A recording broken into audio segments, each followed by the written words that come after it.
Assalamualaikum. Ini adalah ulasan jurnal dari kumpulan kami. Peranan dan cabaran pemimpin pendidikan dalam memastikan matlamat dan agenda pendidikan dilestari dalam tempoh pelaksanaan PKP. Video slide ini disediakan untuk Encik Muhammad Shirazi Hafiz bin Abdul Aziz dan disediakan oleh Siti Salwa binti Azman, Azrul Hisham bin Na'mat atau Ahmad dan Muhammad Amrizal bin Arifin.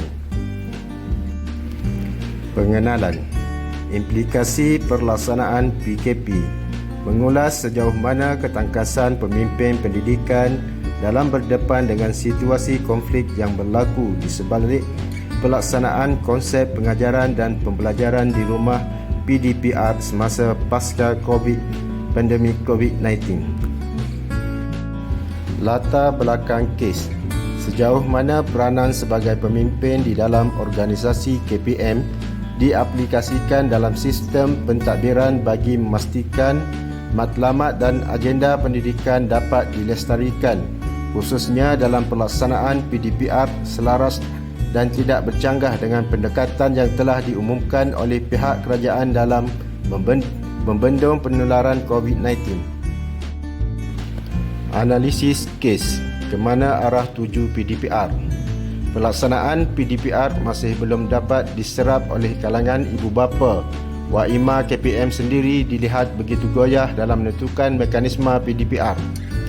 PDPR dipolitikkan membuatkan pelaksanaannya terancam akibat desakan pihak tertentu yang kemudian arahan berkaitan pelaksanaan PDPR agak bercelaru dan menimbulkan kesahan pelbagai lapisan masyarakat.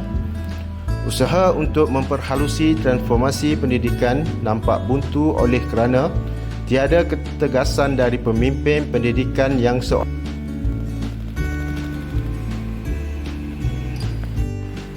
Perbincangan dan cadangan.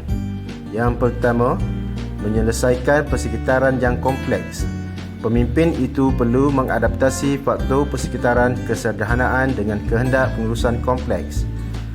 Aspek kreativiti dan inovasi diperlukan untuk berhadapan dengan situasi semasa agar ia mampu memberikan penyelesaian kepada fenomena yang baru. Kedua, mengaplikasikan kaedah komunikasi yang berkesan. Pemimpin harus menyedari keperluan teknik komunikasi di dalam organisasi yang berkenaan. Helmi Akhtar dan Ilhami Abdul Ghani Azmi 2017.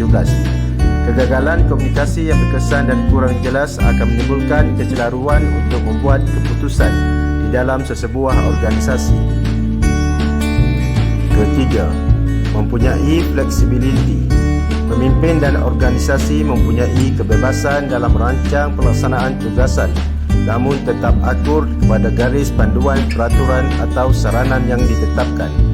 Kebebasan dan fleksibiliti membawa kepada penjanaan idea-idea baru dan cetusan inovasi. Keempat, mengaplikasikan teknologi terkini. Membina dan memanfaatkan waktu PKP untuk meneroka teknologi melalui aplikasi pembelajaran seperti webinar dan Edward ataupun portal-portal lain berkaitan pendidikan. Kelima, gabungkan konsep lama dan baru. Menurut Mansari 2019, gaya transformasional merupakan gaya kepimpinan yang paling sesuai diamalkan dalam mengurus perubahan apabila berlaku pertembungan antara konsep lama dan konsep baru. Dalam mengurus perubahan semasa menangani krisis, pemimpin perlu menjana strategi yang jelas dan berupaya melaksanakannya dengan tepat dan emosi yang stabil. Keenam, menjadi fasilitator perubahan. Pemimpin memainkan peranan sebagai fasilitator perubahan yang dapat dikesan daripada aspek kualiti dan standard kerja warga organisasinya. Fasilitator perubahan mempunyai pengaruh yang besar terhadap peningkatan profesionalisme. Kesimpulannya, KPM perlu lebih bersedia dan peka dengan isu-isu sekeliling agar keputusan yang dikeluarkan statik dan tidak bercelaru. perlu lebih efisien dan efektif dan bertindak melebihi jangkauan dalam melakukan transformasi. Menitik beratkan penyampaian maklumat melalui komunikasi yang berkesan supaya pelaksanaan PDPR dapat diserap dengan lebih positif. Strategi dan taktik melalui perundingan perlu dirangka bagi memastikan matlamat KPM dapat dicapai. Mempergunakan kekangan pandemik COVID-19 dengan sebaik mungkin, iaitu dengan mengambil dan mencipta peluang mempengaruhi perundingan yang merentasi sempadan agar dapat meraih kejayaan rundingan bagi membuat keputusan yang realistik mengikut situasi pandemik. Sekian, terima kasih. Dari kami Kumpulan 4 PACE UUM Johor Bahru.